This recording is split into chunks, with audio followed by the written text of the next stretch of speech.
In the far east of China lies a village situated within a strip of land so narrow that from certain vantage points 3 countries can be seen without moving.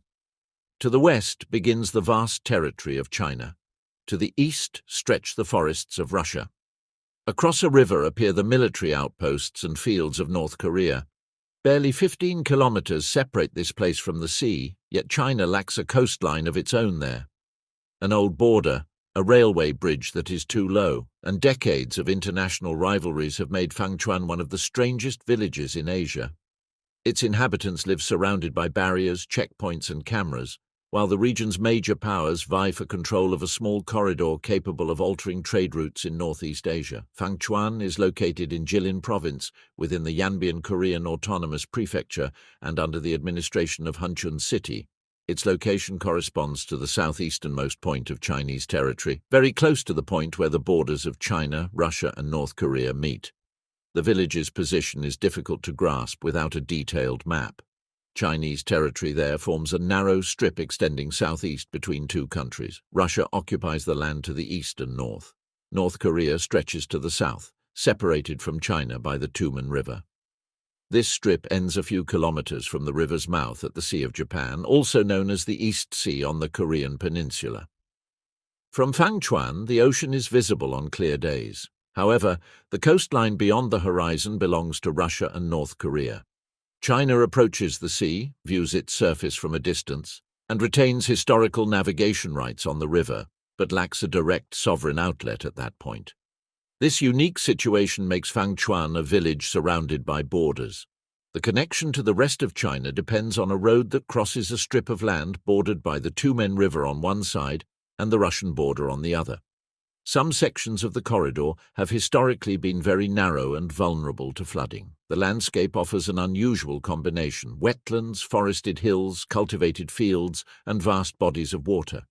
The proximity of the ocean brings humidity to the environment, while continental air masses produce cold winters. The area is part of an important migratory route for numerous birds from Northeast Asia. Cranes, geese, ducks and other species use its lagoons and marshes as resting areas. Within this natural environment, a much more rigid border infrastructure is present. Metal fences, patrol roads, cameras, observation posts and warning signs line the route.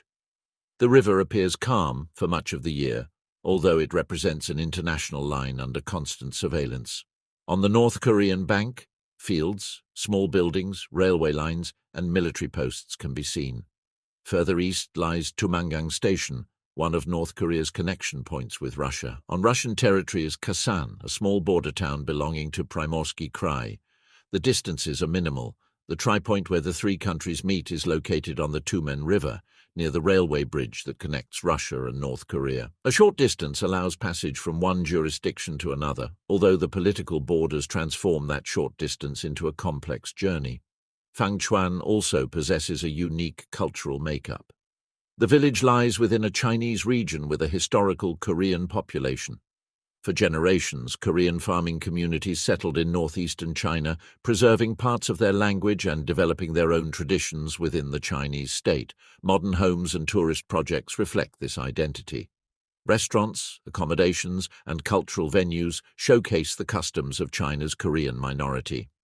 Agriculture, tourism, and services related to the scenic area are integral to the local economy. The image of a completely isolated village frozen in time is misleading. Fangchuan has become a tourist destination promoted by the Chinese authorities. Its main attraction is the opportunity to see 3 countries from a single elevated position. The most famous building is the Long Hu Pavilion, whose name can be translated as the Dragon and Tiger Pavilion. The tower reaches over 60 meters in height and commands the border plain.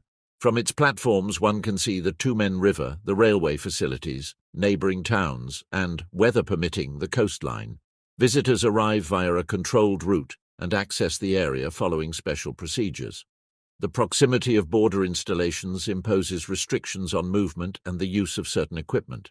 These regulations aim to prevent tourism from interfering with military operations or the surveillance of neighboring countries. From the tower, geopolitics takes on a visible form. Russia appears as an expanse of forests and railway lines. North Korea is recognizable by its fields, isolated buildings, and observation towers. China occupies the narrow plain between them. The scene conveys the impression that Fangchuan is trapped.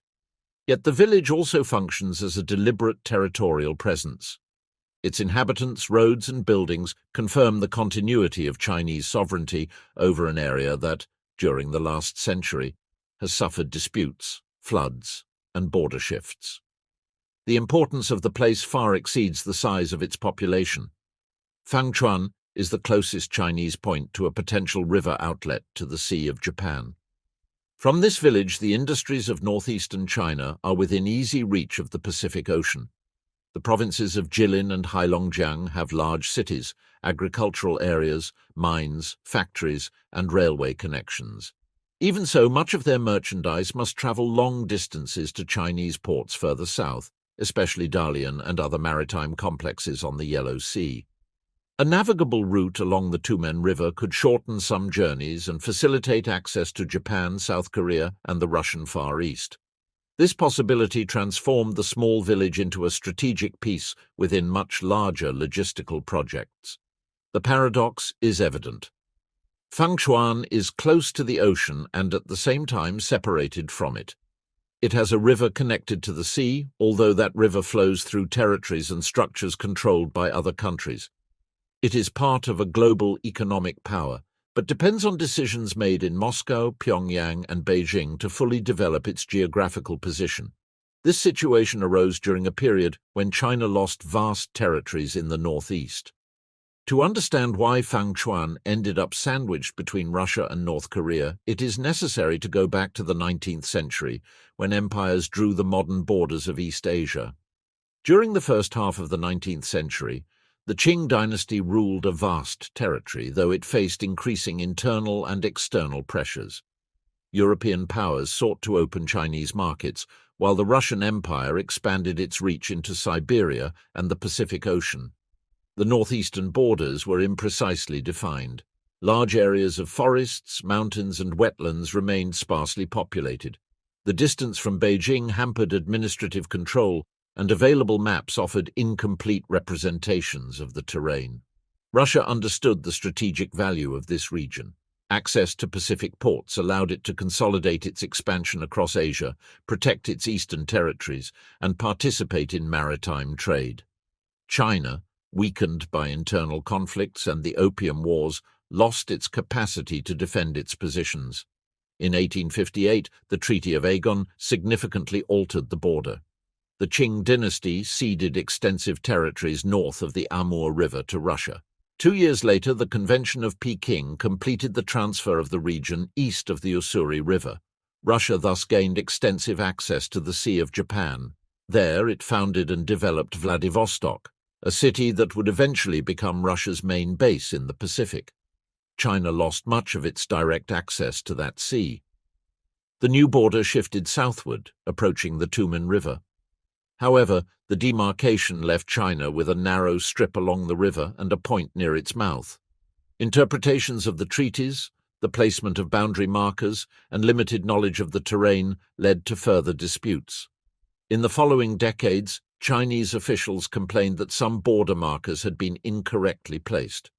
One of the most well-known episodes involved Wu Dacheng, a Qing dynasty official and diplomat sent to negotiate with the Russian Empire in the 1880s. Wu Dacheng examined the border and advocated an interpretation that preserved a Chinese presence near the Tumen River.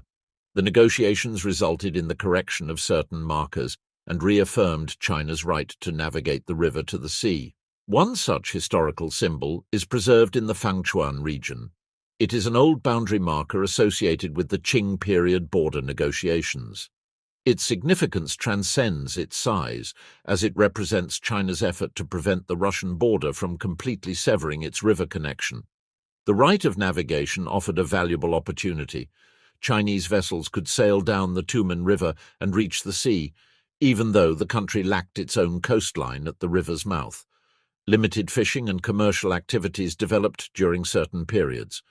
The political landscape of East Asia shifted again in the late 19th and early 20th centuries. Japan expanded its influence over Korea, defeating China in the Korean War of 1894 to 1895 and Russia in the Korean War of 1904 to 1905. In 1910, the Japanese Empire formally annexed Korea. Fangchuan then lay near a border between the Soviet Union, China, and a Japanese-controlled Korean territory. The region acquired increasing military importance. Railways, ports, and border crossings could be used to move troops and supplies. In 1938, tensions erupted into the Battle of Lake Khasan, also known as the Battle of Changkufeng.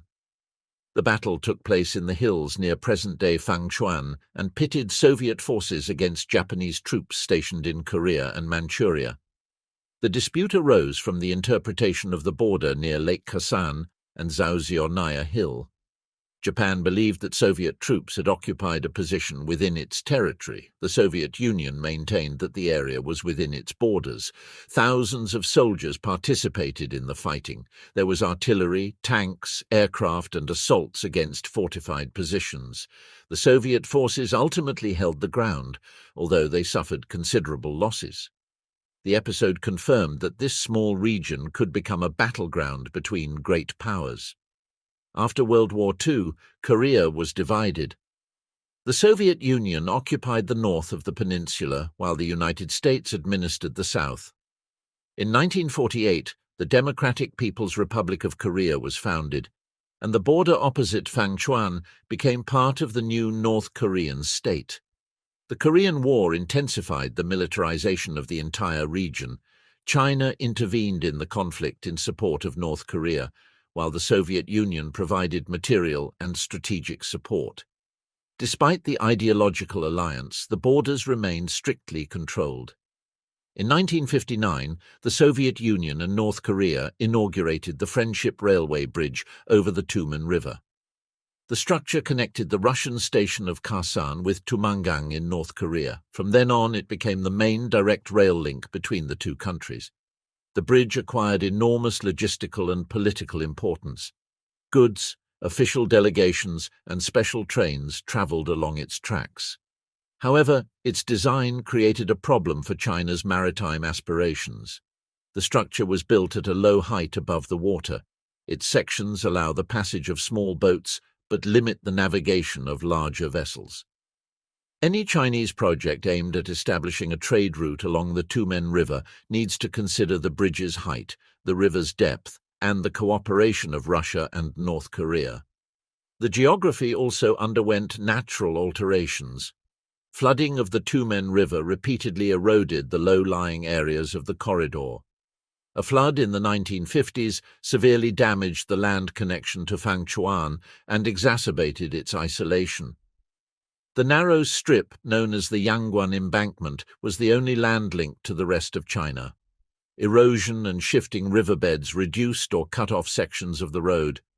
For years, access was precarious and depended on agreements with neighboring authorities. China later undertook works to consolidate the road, build flood defenses, and stabilize the corridor. Rock blocks, embankments, and protective structures allowed for the restoration of a safer connection. The territory remained under a special regime. The road runs alongside sensitive international borders, so the authorities established traffic controls and restrictions on stopping, photography, and movement outside designated areas. In the final decades of the 20th century, China and the Soviet Union began a protracted process to resolve their border disputes. Agreements signed during the 1980s and 1990s more precisely defined the tripoint and the demarcation of the borders. The collapse of the Soviet Union in 1991 made the Russian Federation the new neighbor of China and North Korea. Relations between Moscow and Beijing gradually improved, allowing for discussions on economic projects related to the Tumen River. China reaffirmed its right of navigation, although its practical application remained limited. The existence of a legal right did not resolve the physical obstacles either. The river was shallow, the channel shifted with sedimentation, and the railway bridge restricted the size of vessels. Fangchuan thus remained the last vestige of a lost outlet. Decisions made during the weakened Qing dynasty distanced China from the sea. Subsequent negotiations preserved a theoretical route, although military history and infrastructure built by its neighbours made it difficult to use. The problem was no longer simply a matter of maps. In the 21st century, China's economic growth transformed that old demand into a concrete logistical possibility. An outlet via the Tumen River could connect the industrial northeast with the Pacific, but doing so would require modifying a river system shared by 3 countries. Daily life in Fangchuan is shaped by its proximity to Russia and North Korea. The borders are a permanent part of the landscape, dictating the roads, permitted activities, and the functioning of tourism. The access road passes through a heavily guarded area. Vehicles must stay within the designated route. Areas near the fences, the river, and border posts have special restrictions. Some areas are open to visitors during the day and reduce activity as night approaches. The strict controls are due to several reasons. The area contains military and railway infrastructure. It is also close to a North Korean border historically associated with smuggling, clandestine crossings, and the movement of people attempting to leave the country. The Tumen River may seem like a minor barrier during the winter when sections freeze over. Precisely for this reason, patrols monitor its banks. Crossing it without authorization constitutes illegal entry into another country and exposes one to serious consequences. The inhabitants of Fangchuan know the boundaries of their territory precisely. The fields and houses are located within designated areas, while the roads near the border remain monitored. Agricultural activities coexist with signs warning of the proximity of another country. The presence of cameras and patrols is part of the landscape. Spotlights from border posts illuminate sections of the river at night. Sounds also cross the border. Engines, trains, animals, loudspeakers, and farm work can be heard from the opposite bank. The proximity between the countries produces unique technological phenomena. Phones can detect signals from foreign networks, especially in elevated areas or near the border. A device configured to automatically select a network could identify Russian or North Korean operators, although actual access depends on roaming agreements and service availability. Time zones reinforce the feeling of being at a crossroads. China uses a single official time for its entire territory, Beijing time, equivalent to UTC+8. North Korea uses UTC+9, while Russia's Primorsky Krai is on UTC+10. Within a few kilometers, 3 official time zones coincide. Chinese noon corresponds to 1 p.m. in North Korea and 2 p.m. in the Russian region on the other side of the border. The difference is striking because the sun's position changes very little between the 3 locations. The schedules reflect political and administrative decisions, not a significant geographical separation. Fangchuan's unique characteristics have attracted tourist interest. The authorities have transformed its border location into the village's main economic resource. Promotional materials often present it as the first village in eastern China, a reference to its extreme position within the country. The scenic area offers views of the Tri-Point, the wetlands, and the surrounding territories. Visitors arrive mainly from Fangchuan, a city located several dozen kilometers away. From there, the road leads to the border through villages, fields, and checkpoints. The Longhu Pavilion offers the most comprehensive view. Its elevated platforms have telescopes pointed at authorized sectors. The panorama helps explain why the area held such military importance. Toward Russia, the Kherson area comes into view, with its railway lines and border buildings. Toward North Korea, Tumangang and the railway facilities are visible. In the center you can see the river, which flows towards the sea through a winding and shallow channel. One of the most visible features is the Friendship Railway Bridge. Its metal structure directly connects Russia and North Korea. For decades, it was the only operational land link between the 2 countries. The bridge also gained notoriety for the special trains used by North Korean leaders. The North Korean leadership maintains a tradition of international travel in protected rail convoys. These trains have crossed the Tumangang and Kherson border during official visits to Russia. Every significant movement triggers extraordinary security measures. The tracks are inspected, rail traffic is restricted, and border forces increase their vigilance. From Fangchuan, the infrastructure associated with these operations is clearly visible. The village thus occupies an exceptional vantage point. Satellites, intelligence agencies, and international analysts monitor activity in the area, especially during periods of tension between North Korea and other countries. Rail images can reveal the movement of goods and changes in cooperation between Moscow and Pyongyang. The number of carriages, the frequency of trains, and the works carried out in the stations offer clues about the volume of exchange. This international attention fueled numerous legends. Some versions speak of secret tunnels under the river, underground facilities, or hidden military corridors. The publicly available evidence is insufficient to support these stories. The visible reality is complex enough. Within a few kilometers, a Chinese tourist zone, a Russian border, North Korean installations, a strategic bridge, former combat positions, and a potentially important continental shipping route all converge. Local life continues within this geopolitical concentration. Residents work in restaurants, tourism services, agriculture, and facility maintenance. The houses retain Korean cultural features, while flags and monuments underscore their affiliation with the Chinese state. The permanent population is small. The village was rebuilt and reorganized in several stages, and some projects sought to attract residents and improve their living conditions. The existence of a stable community helps maintain economic activity and a civilian presence in this remote area. The authorities developed roads, viewpoints, cultural centers, and accommodations. Tourism provides a source of income in a place where agricultural and industrial expansion is limited by geography. Fangchuan also serves as a symbolic representation of national borders. The monuments commemorate 19th-century negotiations and the territorial losses suffered by China.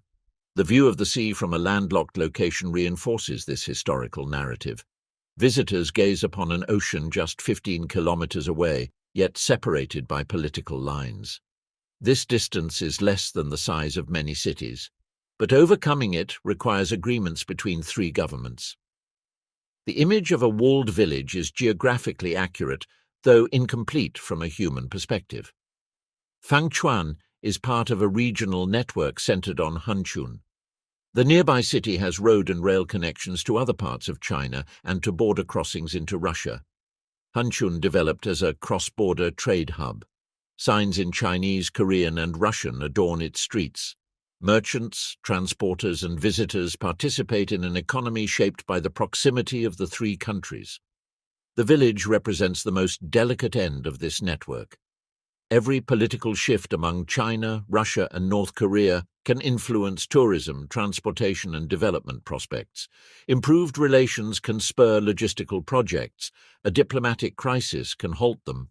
A project on the opposite bank can transform the strategic value of the area without altering a single meter of Chinese territory. This interdependence explains the surveillance and control. Fangchuan is surrounded by countries that maintain strong military presence and consider the border a matter of national security. The tranquility of the landscape rests on a permanent surveillance system. The village's mystery arises from this contrast. The wetlands, birds, and fields convey a sense of rural isolation. Behind this appearance lie economic, military, and diplomatic interests capable of influencing all of Northeast Asia. Northeast China has a deep industrial tradition. The provinces of Jilin and Heilongjiang produce automobiles, machinery, agricultural products, timber, minerals, and manufactured goods. Their inland location, however, increases the cost of transporting goods to major Chinese seaports. Fangchuan is located near the Sea of Japan, but Chinese cargo lacks a direct sovereign route from Fangchuan. To reach the ocean, they must use foreign ports or travel overland to distant Chinese terminals. China has developed alternative solutions. One involves shipping goods by road or rail to Russian ports, particularly Zarubino and Vladivostok. Another possibility is using North Korean port facilities, such as Rajin, within the Rason Special Economic Zone. These corridors shorten certain routes, although they depend on permits, tariffs, infrastructure, and political stability. Access via the Tumen River would offer a different option, but it requires overcoming both natural and man-made obstacles. The first problem is depth. The Tumen carries sediment and forms sandbanks in its lower reaches. At certain times, the water level is only sufficient for small vessels. Regular commercial traffic would require dredging the channel, maintaining a navigable waterway, and controlling sediment buildup. The second obstacle is the river's width. Its curves, marshy areas, and seasonal changes make it difficult for large ships to pass. The works would have to be carried out within a border area, where any alteration of the channel could affect territorial boundaries and the environment. The third problem concerns the Friendship Railway Bridge. The structure has a limited clearance. Even after deepening the river, many commercial vessels would still be unable to pass under its beams. One solution would be to raise the bridge, replace some sections, or build a movable section. Each alternative requires the consent of Russia and North Korea, the owners of the infrastructure. It would also be necessary to study the impact of the works on rail transport. The bridge represents a strategic connection for both countries. Its temporary closure or reconstruction would affect the movement of goods and passengers. China has advocated for improving navigation on the Tumen River at various times. Proposals typically include dredging, modernization of bridges, and logistics facilities near Fangchuan. However, progress depends on the diplomatic context. Relations between China and Russia reached a high level of cooperation during the 2020s. Both governments promoted bilateral trade and the integration of their border regions. The 2024 joint declarations included consultations on Chinese navigation on the lower reaches of the Tumen River, acknowledging that the issue remained unresolved. North Korea retains a decisive position. The southern bank of the river belongs to its territory, and any project requires its consent. Pyongyang may value the economic benefits derived from a new route, but it also considers border security and its relationship with Russia. Growing Russian-North Korean cooperation has altered the regional balance. Moscow and Pyongyang have intensified their political, military, and economic exchanges. The railway bridge has seen increased activity, and both countries have agreed to build a road connection. Construction of the first direct road bridge between Russia and North Korea began in 2025. The approximately 850-meter-long structure is planned near the railway bridge and will be capable of carrying both vehicles and passengers. The new connection aims to reduce reliance on rail and facilitate bilateral trade. For Fangchuan, the project has significant implications. Additional work on the Tumen River could create another physical obstacle to navigation if its height and design prevent the passage of certain vessels.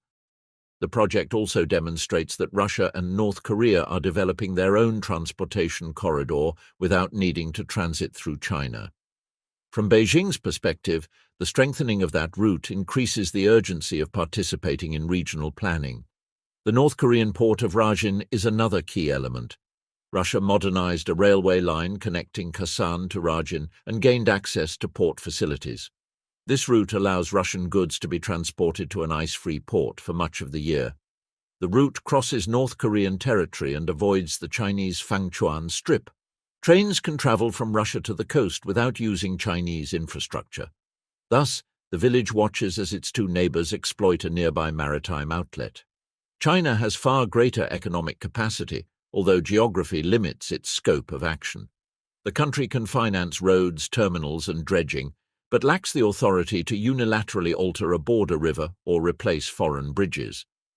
The most realistic alternative might be to combine several corridors. Goods from Fangchuan could be shipped through Russian ports, use the Rason area, or travel to Chinese terminals. Navigation on the Tumen River would serve as a complementary option for smaller vessels or specialized operations. The cost-effectiveness of a large canal remains a subject of debate. Permanent dredging would be costly. Cold winters, fluctuating water levels, and sedimentation would require constant maintenance. Modern ships would also need terminals, warehouses, customs controls, and rail connections. The environmental impact would be considerable. The Tumen Delta contains wetlands used by migratory birds and other species. Deepening the channel, altering its banks, or increasing traffic could modify salinity, currents, and habitats. Any plan would require coordinated scientific studies among the three countries. Pollution carried by the river is already a regional concern. Industrial development could intensify it without strict environmental regulations. Despite these challenges, Fangchuan's strategic value continues to grow. Competition for trade routes in Northeast Asia makes every port, bridge and railway a bargaining chip. Seasonal Arctic ice melt is also fueling interest in new northern routes. Ports in the Russian Far East could be connected to corridors leading to Europe and the Pacific. China is considering these possibilities within its logistics diversification strategy. Fangchuan aspires to become a hub linking northeast China with Russia, North Korea, Japan, and South Korea. Its industrial zones and logistics centers were designed to take advantage of its border proximity. Fangchuan represents the natural extension of that project toward the sea. The future depends on a combination of engineering and diplomacy. Building a bridge seems technically simple, but it involves negotiating security, financing, ownership, and control of the route. Dredging a river seems like a simple hydraulic engineering project, but it can alter borders and political balances. North Korea could use its authorization as a bargaining chip. Russia could seek guarantees regarding the security of its facilities. China would have to demonstrate that the route would bring shared benefits. An agreement would allow for the development of transportation, tourism, and environmental cooperation. It could also economically integrate a region that for more than a century was marked by wars and closed borders. A prolonged disagreement would maintain the status quo. Fangchuan would continue to gaze at the ocean from afar, while Chinese shipments would use alternative routes and its neighbors would strengthen their own connections. The village thus remains at the center of a silent dispute. There are no large troop deployments or open clashes. The competition unfolds through bridges, railways, ports, permits, and shipping channels. Each structure alters the balance. A low bridge can block a route. A railway can redirect millions of tons of goods. A road can bring two countries closer and reduce the influence of a third. Fangchuan demonstrates that geography retains its power even in an era of satellites, high-speed trains, and global trade. 15 kilometers can separate an industrial province from the ocean, and a line drawn in the 19th century can still influence economic decisions in the 21st century.